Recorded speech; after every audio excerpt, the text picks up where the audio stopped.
जय श्री साई, जय श्री साई, जय श्री साई। नमस्कार प्रिय दर्शक भक्त बंधु, श्री साई कृपा क्रिएशन संस्थान तरफरु आपण मानक हार्दिक अभिनंदन सह स्वागत जनाऊँगी। आसंतु आजिर एही अध्याय रे किछि श्री साईंकर दिव्य कृपा गुण विषय रे किछि आलोचना करिबा। कृपामय श्री साईंकर कृपा गुण विषय रे जदि विचार करा जाए तेबे मुक्त होई जिबाकू पड़े। आहा, तांको असीम कृपार सीमा किए पाई परिबो। दुखी धनी गरीब समस्त समान, सबु जीवजंतु समान प्रकार कृपा। जदि केवल कृपार वर्णना करबा मनुष्य पक्षर असंभव, तेबे सकल सद्गुणर वर्णना करबा निश्चित भाव असंभव। लोके तांकु कृपा सिंधु बोली कहती। वेद शास्त्र माने मध्य तांकु कृपार सागर बोली कहिसंती। किंतु विचार कले देखा जाए एही उपमा समीचीन नुहे। यह केवल तांको अपरिमित कृपार एक अंश मात्रर परिचय। कारण समुद्र परिमित एवं सबु दिगरु सीमाबद्ध, किंतु अपरिमेय परमात्मा श्री साईंकर कृपा तो अपार। यह सहित अनंत समुद्रर मध्य तुलना करा जाई पारिबो नाही। अवश्य जो माने तांकु कृपा सिंधु और कृपा सागर बोली कहती, मु सेमानंकु निंदा करू नाही। कारण संसार रे जो सबु अति बड़ पदार्थ देखिबाकू मिले, बड़ बड़ पदार्थ सहित तुलना देई लोके ताहाकू बुझाइबाकू ही चेष्टा करती। जेउठारे मन और बुद्धि पहुँची पारे नाही, सेठारे ताहार वर्णना बाणी द्वारा किपरि होई पारिबो। तथापि जहा किछि वर्णना करा जाए ताहा बाणी द्वारा ही करा जाए। जहा होई थाउ ना काहीकि बाणी द्वारा भगवानंक कृपार जेउ वर्णना करा जाई पारुछि ताहा पर्याप्त नुहे। तांको कृपा ताठारु बहुत अधिक, अपार, असीम, तार तुलना ही नाही। सकल जीव प्रति परमात्मा श्री साईंकर कृपा एते अपार जे जदि मनुष्य ताहार तत्व को ठीक बुझी जाए तेबे से संपूर्ण निर्भय होई जाए, शोक सागररु तरी जाए, अपार शांति पाई जाए एवं से स्वयं दयामय ही होई जाए। एपरी लोकर सकल क्रिया मानंकरे कृपा, दया, स्नेह, ममता ए सब पूर्ण होई रहे। ताहा द्वारा काहारी प्रति हिंसा होई पारे ही नहीं।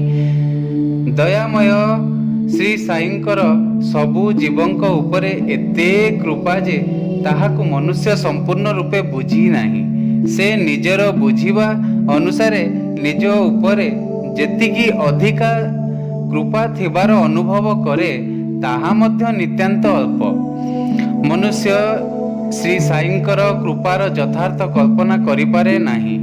भगवान श्री साईंकर एही अनंत कृपा समस्तक उपरे सम भावरे गंगा नदीर प्रवाह परी नित्य निरंतर चतुर्दिगरु बही चलीछि। एही कृपारु मनुष्य जेते लाभ उठाइबाकू चाहिबो से सेते ही उठाई पारिबो। दुखर कथा लोके एही रहस्य को न जानिबारु दुखी हुअंती। एहा मनुष्यर मूर्खता मात्र, निर्बोधता मात्र। नित्य निरंतर शीतल सुमधुर जल को प्रवाहित करुथिबा भगवती गंगांक कूलरे पड़ी रहिथिले मध्य ज्ञान नथिबारु सेही जल ग्रहण करी न पारी तृष्णारे छटपट हेउथिबा गोटिए मूर्ख मनुष्यर दशा, जहा एही लोकमानक दशा मध्य सेया जे कि एही वर्तमान समय रे एही संसार रे एही समाज रे थाई मध्य से साईं को चिन्ही ही पारु नाहंती, साईं को विषय रे जानी पारु नाहंती, साईं को लीला विषय रे आज भी अज्ञ। सर्वशक्तिमान श्री साईंकर कृपा अपार, परंतु से जेतिकी कृपा मिलिबो बोली भाबे ताकू सेतिकी कृपा ही मिले। तेणु सेही दयामय श्री साईंकर जेते अधिक दया आपणक उपरे हेबो बोली भाबी पारुछंती सेते भाबंतु। आपणक कल्पना जेते अधिक हेबो श्री साईंकर कृपा आपणकर उपरे सेतिकी अधिक हेबो। आपण निश्चित एहार विशेष लाभ पाइबे। विमान रे बसी आकाश रे उड़ुथिबा मनुष्य को ଯେପରି ଆକାଶର ଥଳ କୂଳ ମିଳେ ନାହିଁ, ସେହିପରି ଭଗବାନ ଶ୍ରୀ ସାଇଙ୍କର କୃପାର ଥଳ କୂଳ ମଧ୍ୟ କେହି ପାଇପାରିବେ ନାହିଁ।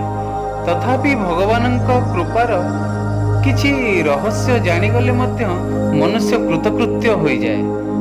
ଯେପରି ଅଥଳ ଗଙ୍ଗାର ପ୍ରବାହରୁ ତୃଷ୍ଣା ମେଣ୍ଟାଇବା ପାଇଁ ମନୁଷ୍ୟର ଲୋଟାଏ ଜଳ ହିଁ ପର୍ଯ୍ୟାପ୍ତ ହୁଏ, ସେପରି ସେହି ଅପାର ଅପରିମିତ ଦୟାସାଗର ଶ୍ରୀ ସାଇଙ୍କର କୃପାର ଏକ ବିନ୍ଦୁ ହିଁ ମନୁଷ୍ୟର ଅନନ୍ତ ଜନ୍ମର ଶୋକାଗ୍ନିକୁ ଚିରକାଳ ପାଇଁ ଶାନ୍ତ କରିବାକୁ ଯଥେଷ୍ଟ। ଏହି ତୁଳନା ମଧ୍ୟ ପର୍ଯ୍ୟାପ୍ତ ନୁହେଁ, କାରଣ ସାଧାରଣ ଜଳ ବୁଦ୍ଧିରେ ପିଆଯାଇଥିବା ଏକ ଲୋଟା ଗଙ୍ଗା ଜଳରେ ମନୁଷ୍ୟର ଶୋଷ କିଛି ସମୟ ପାଇଁ ଶାନ୍ତ ହୁଏ, ପରନ୍ତୁ ଈଶ୍ୱରଙ୍କ କୃପାର ଏକ ବିନ୍ଦୁରେ ଭୟ, ଶୋକ ଓ ଦୁଃଖର ନିବୃତ୍ତି ଏବଂ ଶାନ୍ତି ଓ ପରମାନନ୍ଦ ପ୍ରାପ୍ତି ଚିରକାଳ ପାଇଁ ହୋଇଯାଇଥାଏ। ଏଣୁ ସେହି ପରମେଶ୍ୱରଙ୍କର ଶ୍ରୀ ସାଇଙ୍କର ଶରଣ ନେଇ ତାଙ୍କ କୃପା ଅନ୍ୱେଷଣ କରିବା ସମସ୍ତଙ୍କର କର୍ତ୍ତବ୍ୟ। ଶ୍ରୀ ସାଇଙ୍କ ଦୟା ସର୍ବଦା ଏବଂ ସର୍ବତ୍ର ବ୍ୟାପ୍ତ। ସୁଖ ହେଉ ବା ଦୁଃଖ ହେଉ, ଜୟ ହେଉ ବା ପରାଜୟ ହେଉ, ଯାହା କିଛି ବି ପ୍ରାପ୍ତ ହୁଏ ତାହା ଶ୍ରୀ ସାଇଙ୍କ କୃପାରେ ପୂର୍ଣ୍ଣ ହୋଇଥାଏ ଏବଂ ସ୍ୱୟଂ ଈଶ୍ୱର ଶ୍ରୀ ପରମ ବ୍ରହ୍ମ ପରମେଶ୍ୱରଙ୍କ ଦ୍ୱାରା କରାଯାଇଥିବା ତାହା ଏକ ବିଧାନ। ତାଙ୍କ କୃପା ଏହି ରୂପରେ ପ୍ରକଟ ହୋଇଥାଏ। ପ୍ରିୟ ଦର୍ଶକ ଭକ୍ତ ବନ୍ଧୁ, ଆଜି ପାଇଁ ଅଧ୍ୟାୟ ଏତିକିରୁ ରଖୁଛୁ। ପୁଣି ଆଗାମୀ ଅଧ୍ୟାୟରେ ଆପଣମାନଙ୍କ ସହ ଭେଟ ହେବ ଶ୍ରୀ ସାଇଙ୍କ ଦିବ୍ୟ କୃପାର କିଛି ନୂତନ ତତ୍ତ୍ୱ ସହିତ। ଯଦି ଆପଣଙ୍କୁ ଏହି ଭିଡ଼ିଓଟି ଭଲ ଲାଗିଥାଏ ତାହେଲେ ଲାଇକ୍, ସେୟାର ଆଉ ସବସ୍କ୍ରାଇବ୍ କରିବାକୁ ଭୁଲିବେନି। ଯଦି ଆପଣ ଆମ ଚ୍ୟାନେଲକୁ ଏପର୍ଯ୍ୟନ୍ତ ସବସ୍କ୍ରାଇବ୍ କରିନାହାନ୍ତି ତାହେଲେ ବର୍ତ୍ତମାନ ସବସ୍କ୍ରାଇବ୍ ବଟନ୍ ଦବାଇ ଦିଅନ୍ତୁ ଏବଂ ବେଲ୍ ବଟନ୍ ମଧ୍ୟ ଦବାଇ ଦିଅନ୍ତୁ। ଆଉ ଆପଣଙ୍କର କମେଣ୍ଟ ଦେବା ପାଇଁ ଭୁଲିବେନି। ଆପଣମାନଙ୍କର ସୁଚିନ୍ତିତ ମତାମତ ଦେଇ ଆମମାନଙ୍କୁ ଜଣାନ୍ତୁ। ଜୟ ଶ୍ରୀ ସାଇ, ଜୟ ଶ୍ରୀ ସାଇ, ଜୟ ଶ୍ରୀ ସାଇ।